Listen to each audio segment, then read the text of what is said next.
vamos a viajar a uno de los lugares con mayores contrastes del planeta. Sitios realmente paradisíacos, diversión y espiritualidad. Comenzamos un nuevo viaje por Indochina. No se puede venir a Vietnam sin probar la comida, es espectacular, pero para adecuar el estómago y además para comparar precios, voy a empezar por un buen restaurante. Así que vamos a ver qué hay y cuánto sale. Se comen otro tipo de animales, así que por las dudas eso... Bueno, voy a probar una. Voy a probar una. En esa época no había cómo conservar la comida, entonces las especias se utilizaban, y hasta hoy se utilizan, para conservar la comida y para darle sabor. Los europeos la necesitaban y por eso surgieron las rutas de comercio, los barcos que conquistaban estos territorios y venían acá a comprar las especias y competían las distintas potencias a ver qué ruta era controlada por cada uno, porque en realidad lo que querían era controlar el comercio de estas especias hacia Europa. Bueno, todas estas especias son las que vamos a encontrar en las comidas en esta zona de Oriente. Vietnam fue controlado por China durante 1000 años, pero después pasaron los franceses y pasaron diferentes culturas que se mezclaron con las etnias locales. Pero para empezar vamos a probar carne, los arrollados, el pescado, verdura y mariscos. No voy a preguntar qué tiene, porque es un gusto que nunca me hubiera imaginado que me iba a encontrar. Y como acá se come todo tipo de animales, mejor no saber lo que estoy comiendo. Es muy barato para hacer un restaurante de esta categoría. Vamos a compararlo después con lo que sale la comida en la calle, que me imagino que debe ser infinitamente más barato. Está toda hecha de bambú y madera. Aquí son enterradas las personas que viven en la comunidad. Estamos exactamente en el lugar donde lucharon los soldados durante la guerra de Vietnam. Muy lleno de vegetación. Este era el terreno generalmente de la selva, con muchas hojas y mucha vegetación. Aquí no hay nada. Parecería que no hay nada. Al menos frente a los ojos de los norteamericanos, porque el Vietcong sabía exactamente en dónde estaban las entradas para los túneles. Vean esto. Estoy parado encima y no me di cuenta. Esta es una de las bocas de entrada para los cientos de túneles que hay por debajo. Y vean lo que es la puerta de entrada.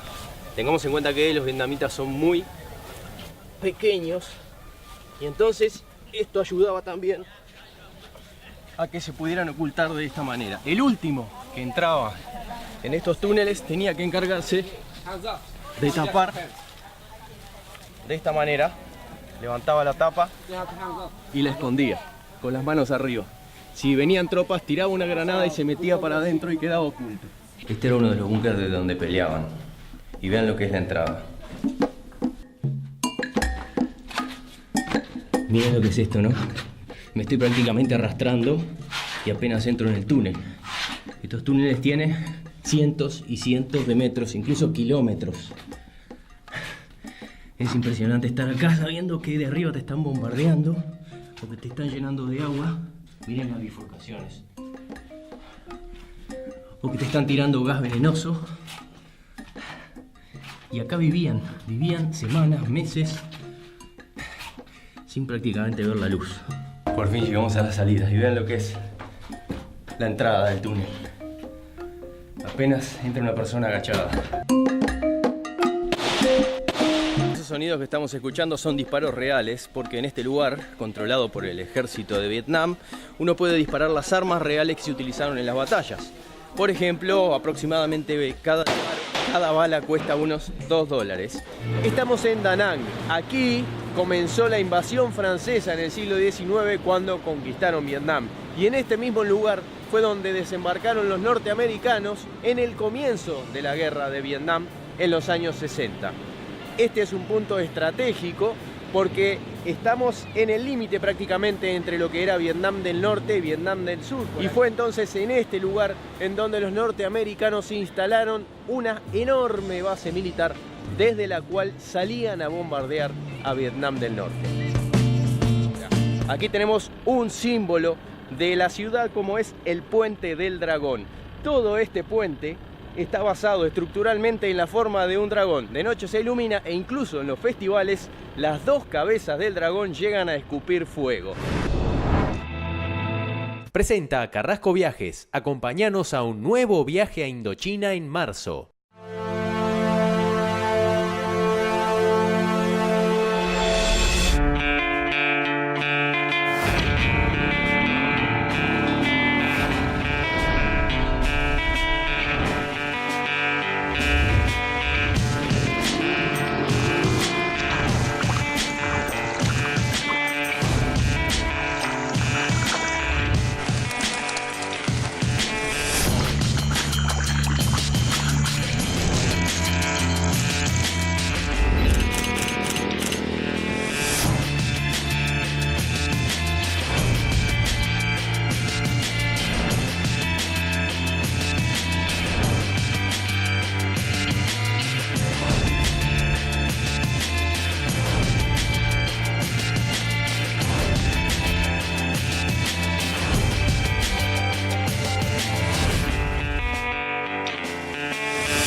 Seguimos recorriendo Vietnam y estamos en Saigón. Desde esta ciudad nos tomamos un transporte local para visitar las afueras en el lugar en donde se construyeron los túneles de Cu Chi.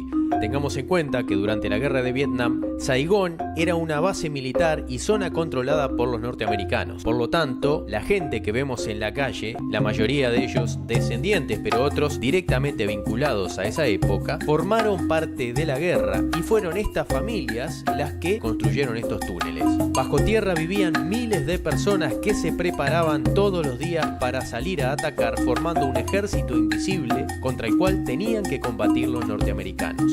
Hoy vamos a conocer esos túneles.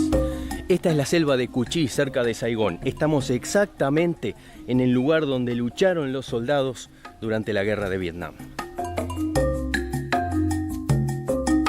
Es un lugar muy cerrado, mucho calor, con muchos insectos y también con mucha humedad y lluvia.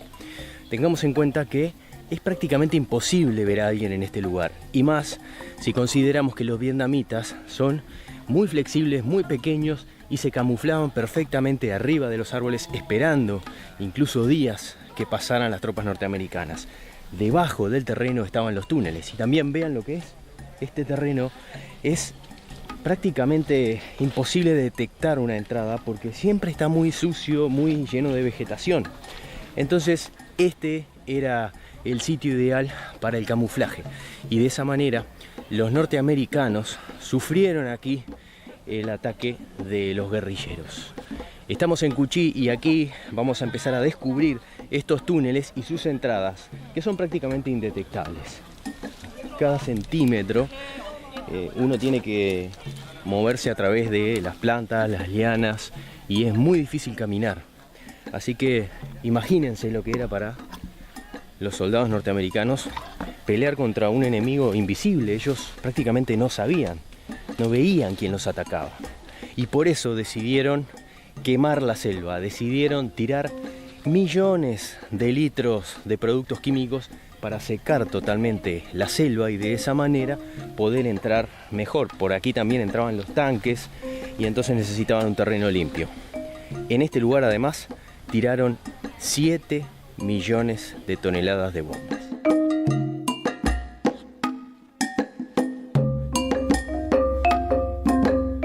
Y aquí en la selva hay una muestra de las distintas trampas que utilizaban los vietnamitas, y hay una muestra de las bombas y las granadas que hacían con desechos. Las trampas realmente son impresionantes y se utilizan en realidad desde hace 1000 años atrás, porque estas eran las trampas que utilizaban los campesinos para cazar los animales que habitan en la selva.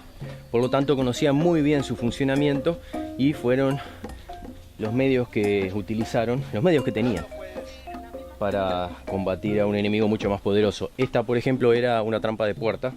Se colgaba esta madera con pinchos del techo y cuando se abría la puerta caía, y literalmente la persona que recibía esta trampa era atravesada por los pinchos. Esto que vemos aquí es una de las granadas, de las bombas hechas a mano, y esta en particular además tiene pinchos que se colgaban o se colocaban en las trampas en la selva para atravesar a los soldados que caían en ellas. Esta es una trampa giratoria. Se tapaba, era un hueco en el campo, en el piso, y cuando un soldado caminaba por encima, caía y era atravesado por los pinchos.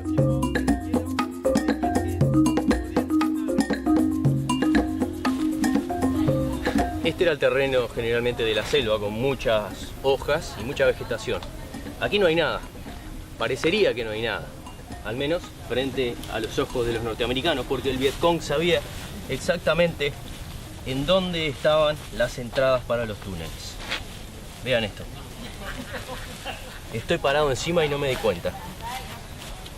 Esta es una de las bocas de entrada para los cientos de túneles que hay por debajo. Y vean lo que es la puerta de entrada.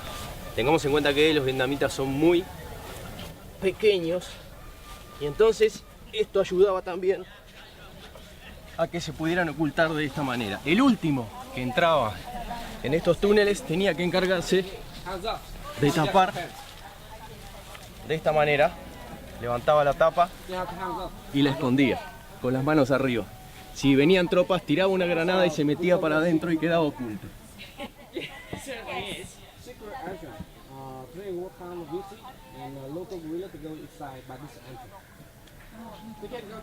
La sensación de claustrofobia es impresionante, y más teniendo en cuenta que cuando se escondían estaban rodeados por norteamericanos que pasaban caminando por acá arriba sin saber dónde estaban, y ellos solamente podían esperar a que ellos se fueran o atacarlos en determinado momento.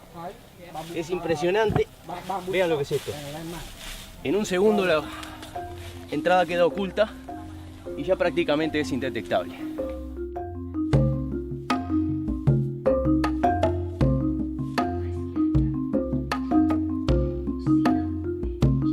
Estos túneles fueron comenzados a excavarse durante la ocupación francesa, pero más que túneles eran búnkers que estaban debajo de las casas.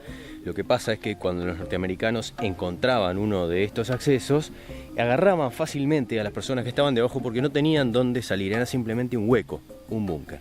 Fue así que de a poco empezaron a excavar más túneles para poder escaparse cuando eran descubiertos, y así se generó una red intrincada de estos túneles que tienen kilómetros de largo y que llegaron a albergar a 10.000 personas. Vamos a entrar ahora por una de las bocas de los túneles. Hoy están cubiertas, pero en ese momento estaban totalmente camufladas.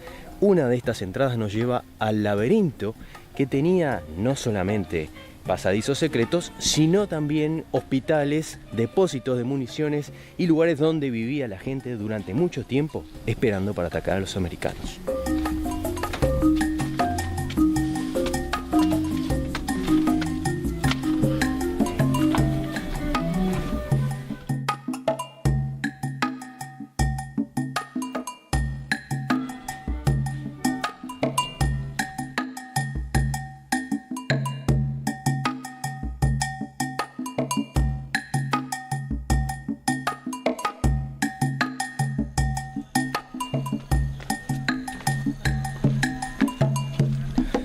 Ahora vamos a entrar a uno de los túneles.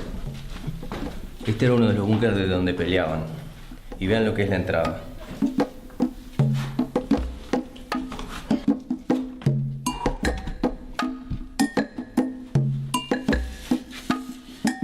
Okay.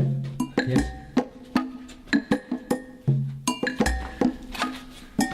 Miren lo que es esto, ¿no? Me estoy prácticamente arrastrando y apenas entro en el túnel. Estos túneles tienen cientos y cientos de metros, incluso kilómetros. Es impresionante estar acá sabiendo que de arriba te están bombardeando o que te están llenando de agua. Miren las bifurcaciones. O que te están tirando gas venenoso. Y acá vivían semanas, meses, sin prácticamente ver la luz.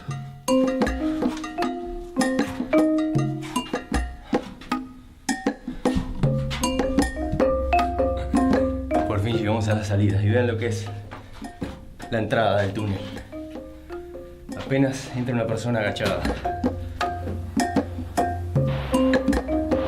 hecho unos 20 metros de túnel nomás, 20 metros de los kilómetros de galerías que hay por debajo, y casi me muero de claustrofobia, casi me muero de calor, y pensar que acá vivían 10.000 personas, que no solamente vivían ahí abajo, sino que también tenían sus hospitales, atendían a los heridos y salían para luchar contra los norteamericanos que estaban acá arriba, bajo una lluvia de bombas, bajo una lluvia de productos químicos que los quemaban vivos, que secaban la selva, y teniendo en cuenta que también arrasaban con tanques todo este lugar. Era una vida increíble, yo no sé cómo pudieron resistir y todavía seguir peleando a pesar de las condiciones impresionantes que viven ahí abajo.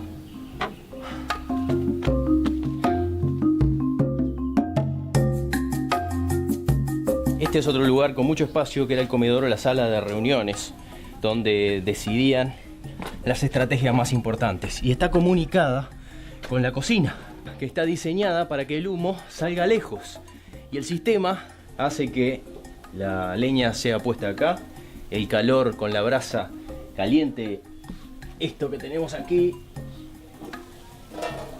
que es una olla con comida. Estamos debajo de la tierra, ¿no? Entonces, si dejamos salir el humo, los norteamericanos saben dónde encontrarnos y ponen bombas. Lo que hacen es un conducto para que el humo salga lejos. Lo hacen salir además por unos orificios muy pequeños, los tapan con hojas mojadas. Entonces el humo se enfría y corre a nivel de la tierra, por debajo de las hojas, y sale mucho más lejos de donde están los túneles. Por eso este sistema hacía que no detectaran dónde comían ni la fuente de calor. Esta cocina se llama Juan Com, que es el nombre del general que desarrolló esta técnica.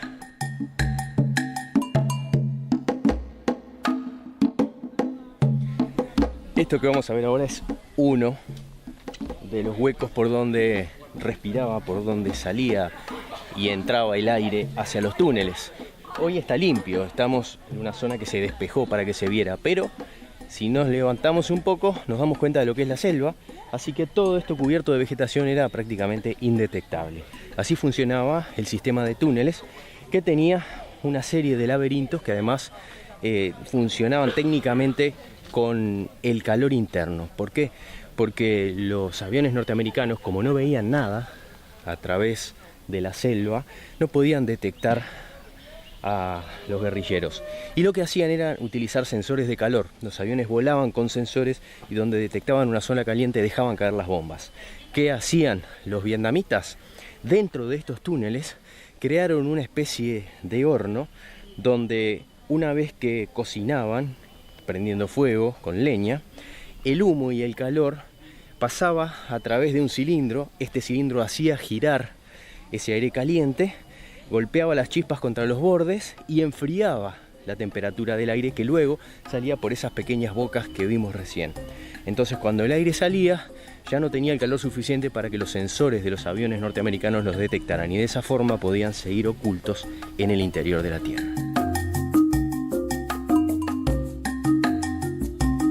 En Occidente estamos acostumbrados a ver películas sobre la guerra de Vietnam, y el lugar es exactamente este. Esta es la selva en donde luchaban los soldados. Aquí es donde se podían encontrar con hilos, con bombas plantadas, con minas puestas ocultas en la tierra. Y aquí es donde podían encontrarse con vietnamitas ocultos en los árboles que les disparaban. Para llegar hasta este lugar, primero los norteamericanos bombardeaban la zona y después entraban con tanques. Eliminaban todo rastro posible de vegetación. Tiraron tantas bombas que hoy todavía hay bombas ocultas, incluso sin explotar, en el medio de esta vegetación. Y es común aquí entre la gente, sobre todo entre los campesinos, levantar cada tanto con sus arados alguna bomba, y por año mueren miles de personas, hoy todavía, más de 40 años después de la guerra, por el resultado de las bombas que todavía están activas en el terreno. Por eso recomiendan seguir los senderos marcados y no separarse, porque todavía hoy se podría pisar alguna bomba activa.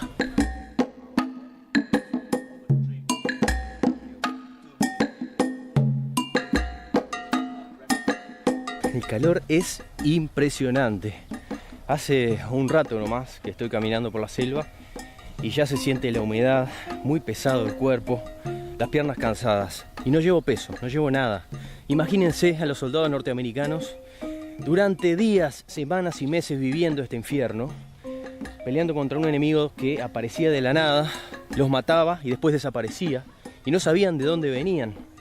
Imagínense a los vietnamitas siendo atacados por toneladas de bombas que caían del cielo, por productos químicos que los quemaban literalmente vivos, que hacían morir la selva, que destruían sus casas, sus familias, sus hijos, sus escuelas.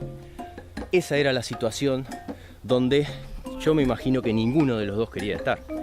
Me imagino no. Realmente, ni los norteamericanos querían pelear aquí, ni los vietnamitas querían esta guerra. Esa es la consecuencia final de todas las guerras, donde los que pelean, los que sufren, nunca son los interesados. Pero bueno, la humanidad es así y solo queda imaginarnos el sufrimiento que hubo en este lugar. Yo, estando acá poco tiempo y como decía, sin peso, sin estrés, sin pensar que me van a matar en cualquier momento, sin tener que cargar armas para matar a otra persona, sin tener que esconderme en un hueco donde apenas quepo, donde apenas puedo respirar, donde apenas puedo comer y donde además me están presionando permanentemente porque en ninguno de los dos bandos era fácil la guerra. Realmente no me puedo llegar a imaginar el infierno que fue pelear en esta selva durante la guerra de Vietnam. Los norteamericanos tenían armamento muy pesado y entraban a la selva con estos tanques. Este en particular fue destruido por una mina colocada por un vietnamita, un vietcong que vivía en los túneles. Ellos plantaban las minas y se escondían. Y una de esas minas, muchas de fabricación casera y utilizando los desechos de las armas norteamericanas que iban encontrando por el camino, causaban este efecto.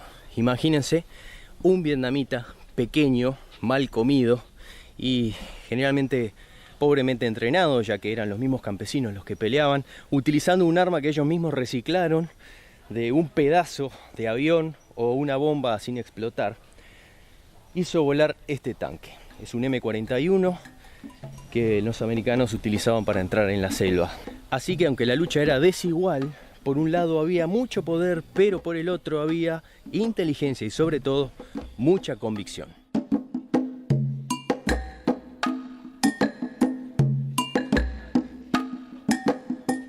Esta era una de las cámaras donde se ocultaban. Tengamos en cuenta que el techo estaba a esta altura, vivían agachados y estas son las bombas que recogían del terreno sin explotar. Entonces las cortaban y luego extraían el explosivo y construían minas antitanque.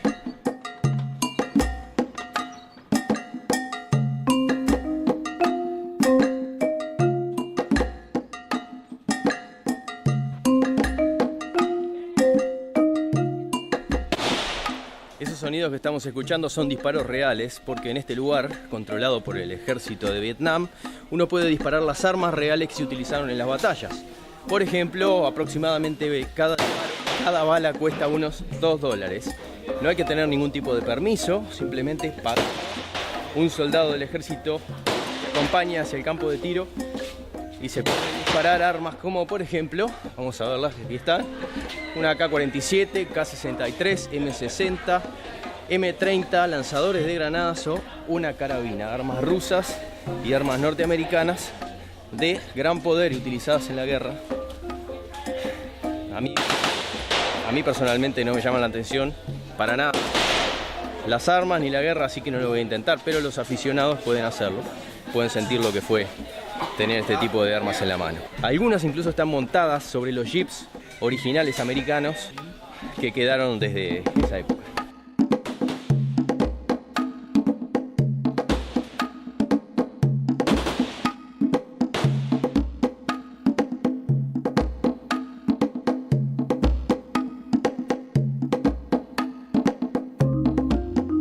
Estos son parte de los túneles que están abiertos, pero todo esto estaba cubierto por la vegetación y cavado debajo de la tierra. Lo que vemos aquí detrás es un lugar donde hacían los uniformes y, muy importante, hacían los zapatos. Hoy todavía se siguen haciendo estos zapatos hechos con pedazos de caucho de las gomas que ya no sirven. todo era reciclado. Y estos zapatos son bastante especiales, porque tengamos aquí en cuenta una cosa: eran utilizados como sandalias y cuando tenían que correr metían el pie aquí adentro para quedar mucho mejor asegurados.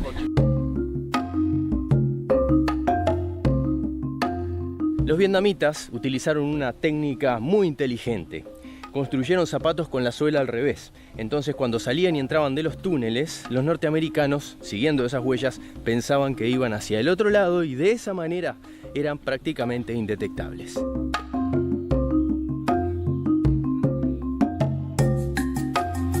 Antes de la guerra, en esta selva había todo tipo de animales grandes: monos, jabalíes, pitones e incluso cocodrilos. Después de la guerra, y como consecuencia de los bombardeos y la quema con productos químicos, estos animales ya dejaron de existir. En esta región solo podemos encontrar algunos animales pequeños.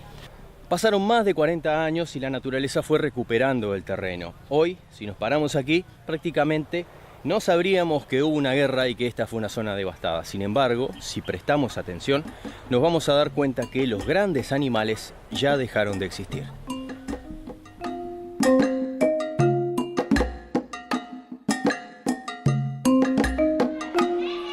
Para tener una referencia, vean el tamaño de cada una de estas bombas. Hay bombas de más de 250 kilos y muchas de estas bombas todavía están sin explotar en el campo, aquí mismo. Por eso cada año hay miles de muertos y miles de amputados, justamente porque los campesinos todavía se siguen encontrando con este tipo de armas en el medio del campo. Y estos son lanzamisiles. Muchos de estos lanzamisiles estaban en los aviones y fueron recuperados por los vietnamitas cuando destruían las armas militares estadounidenses. Ellos mismos los reciclaban y los transformaban en otras armas y así combatir desde los túneles al enemigo que estaba en la superficie.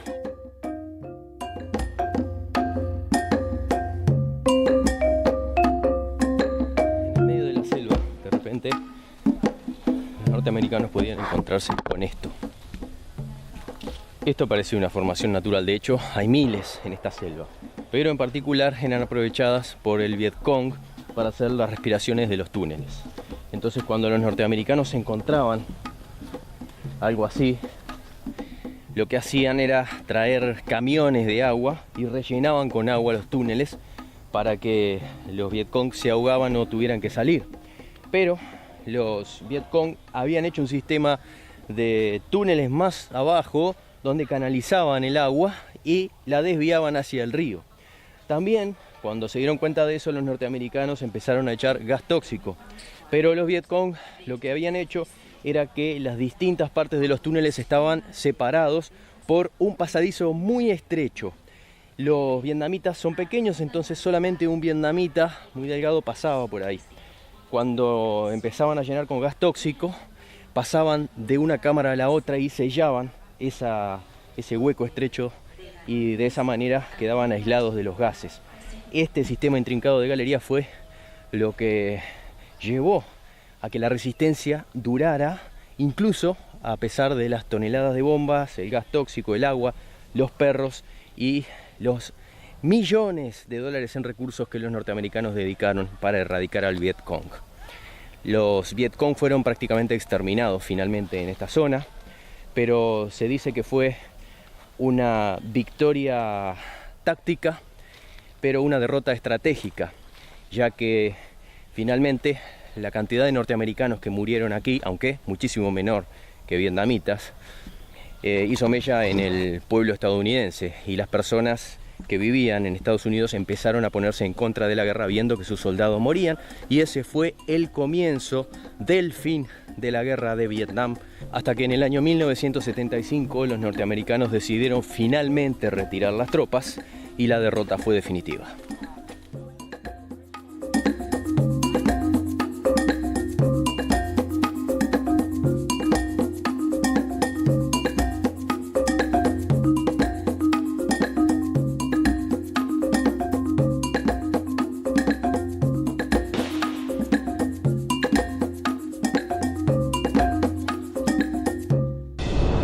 Ahora podés viajar junto a nosotros con los profesionales de National Geographic. Fotografía en Nueva York, safari en Sudáfrica, auroras boreales o la selva del Amazonas. Y ya podés anotarte para acompañarnos en marzo a un nuevo viaje a Indochina. Va a ser un grupo reducido con lugares limitados. Viaja con Carrasco Viajes en Foco y Nat Geo.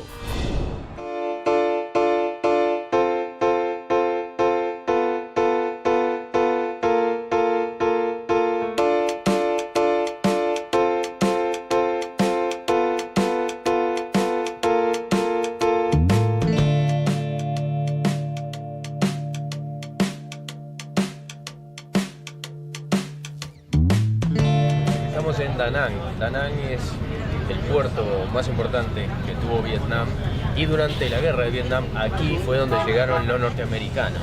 Aquí tenían una base muy importante, incluso acabamos de pasar hangares donde guardaban los aviones con los cuales iban a bombardear a Vietnam del Norte.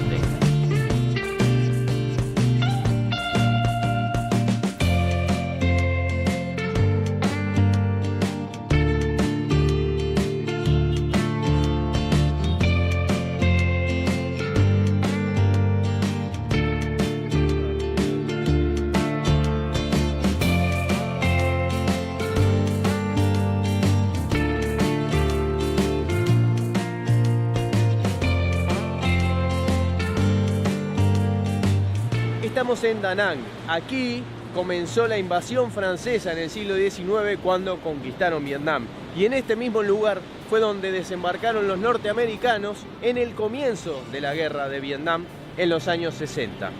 Este es un punto estratégico porque estamos en el límite prácticamente entre lo que era Vietnam del Norte y Vietnam del Sur. Por aquí cerca pasa el paralelo 17. Y fue entonces en este lugar en donde los norteamericanos instalaron una enorme base militar desde la cual salían a bombardear a Vietnam del Norte.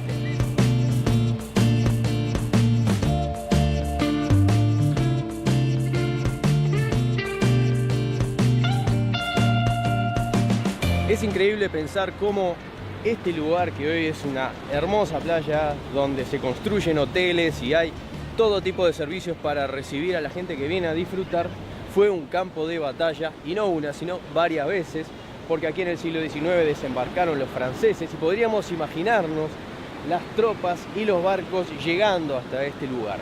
Los norteamericanos lo hicieron en la década de los 60.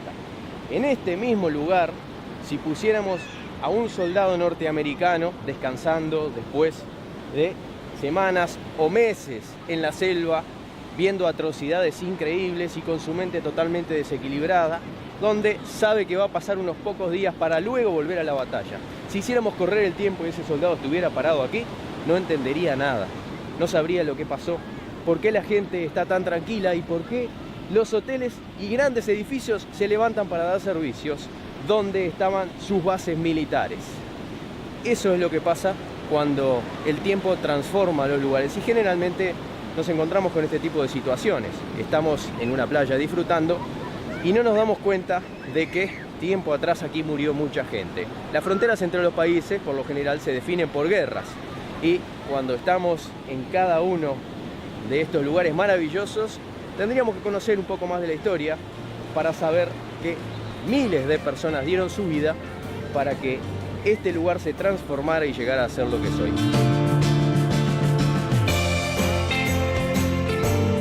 Hoy Vietnam es un país independiente, y eso es justamente el resultado de las guerras. Lamentablemente es así, pero los seres humanos parece que no podemos convivir sin tener este tipo de situaciones.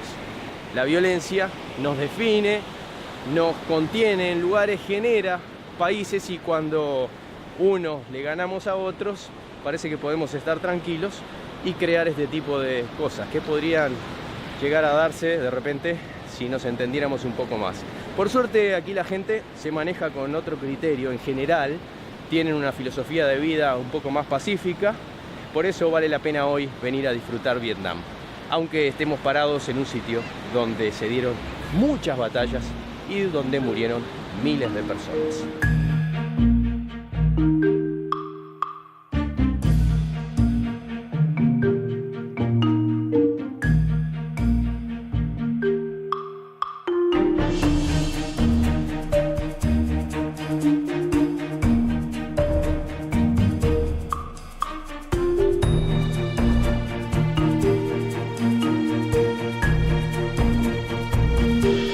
Penang fue durante siglos el principal puerto de esta región de Asia y por eso su crecimiento siempre se basó en la economía, hasta hoy. A pesar de haber pasado varias guerras, sin embargo, esta ciudad es una de las más prósperas del mundo en cuanto al crecimiento económico. Se refleja en las construcciones, se refleja en los grandes edificios y se refleja en la infraestructura. Aquí tenemos un símbolo de la ciudad como es el Puente del Dragón. Todo este puente está basado estructuralmente en la forma de un dragón. De noche se ilumina e incluso en los festivales las dos cabezas del dragón llegan a escupir fuego. Miles, millones de personas se juntan alrededor de este puente para las celebraciones. Y ese es uno de los símbolos también de Vietnam, como la religión, las creencias y las tradiciones se mezclan con la actualidad. Por lo tanto, no solamente vemos un puente, también vemos un dragón y vemos un símbolo de crecimiento y una representación de la filosofía de Vietnam.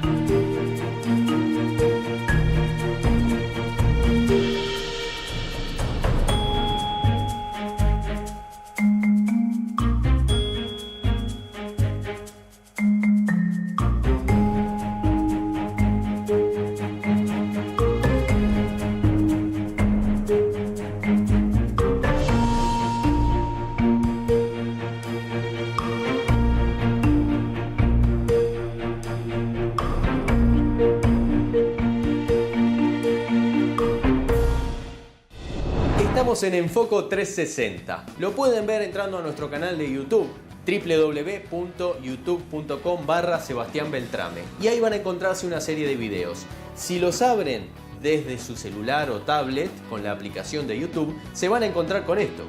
A medida que giren el teléfono o la tablet, van a poder moverse adentro de la imagen. Van a poder ver hacia arriba, hacia abajo en 360 grados en tiempo real y dentro del video.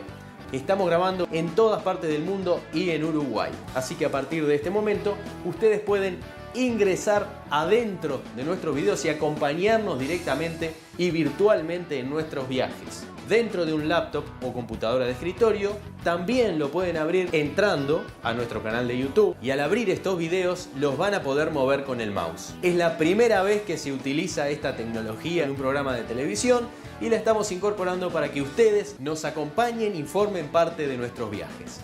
Bienvenidos a Enfoco 360.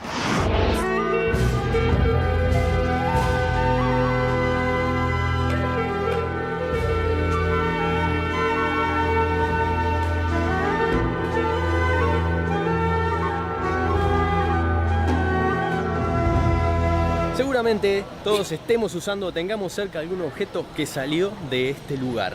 Estamos en uno de los centros de comercio más importantes del mundo y en uno de los puntos estratégicos de la economía mundial. Ciudad donde la gente nunca duerme, se trabaja a doble turno.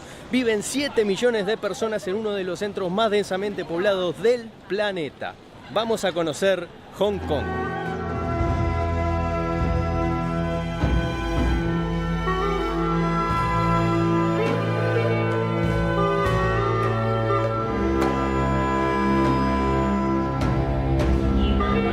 A subir a un tranvía para ir al Pico Victoria, que es el lugar más alto de Hong Kong. Estamos en un remanso espiritual. Esto realmente contrasta totalmente con la forma de vida de Hong Kong, una locura de gente, millones de personas trabajando juntas y viviendo de forma estresante y prácticamente hacinada. Sin embargo, aquí se respira paz y tranquilidad y esto es parte de la filosofía de vida de este sitio. La ciudad está totalmente construida en la base del yin y el yang. El Feng Shui regla las construcciones y además la forma en que los hongkoneses viven esta ciudad. Por lo tanto, al distrito financiero y a la parte estresante del trabajo y de la vida de Hong Kong se le contrapone estas zonas donde se respira un aire totalmente distinto. Realmente parece que estamos en otro lugar y sin embargo estamos a muy pocos metros de esa locura. Esta es la forma de contraste que el yin y el yang marca para todos los aspectos de la vida y esta es la forma en que los hongkoneses también construyen y viven en su ciudad.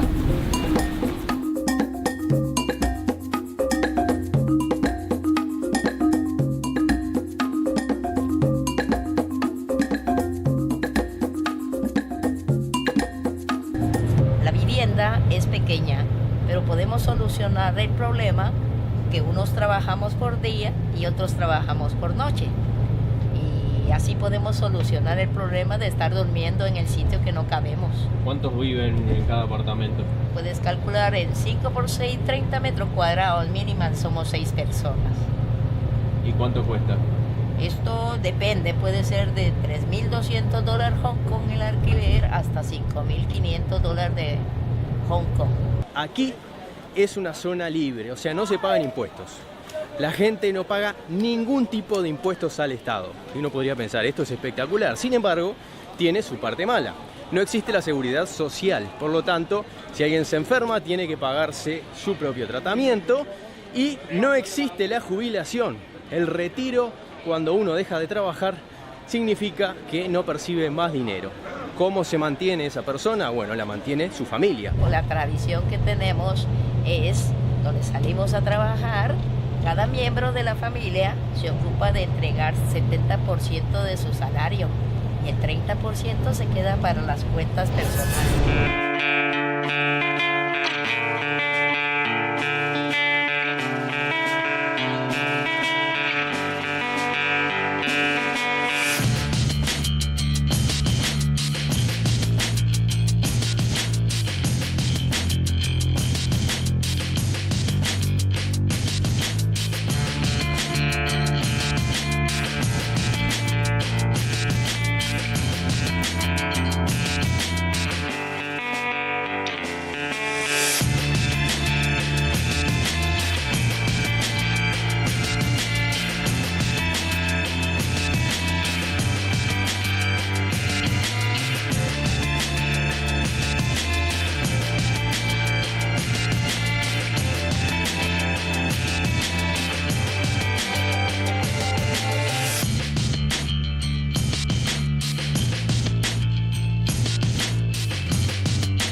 Presentó Carrasco Viajes. Acompáñanos a un nuevo viaje a Indochina en marzo.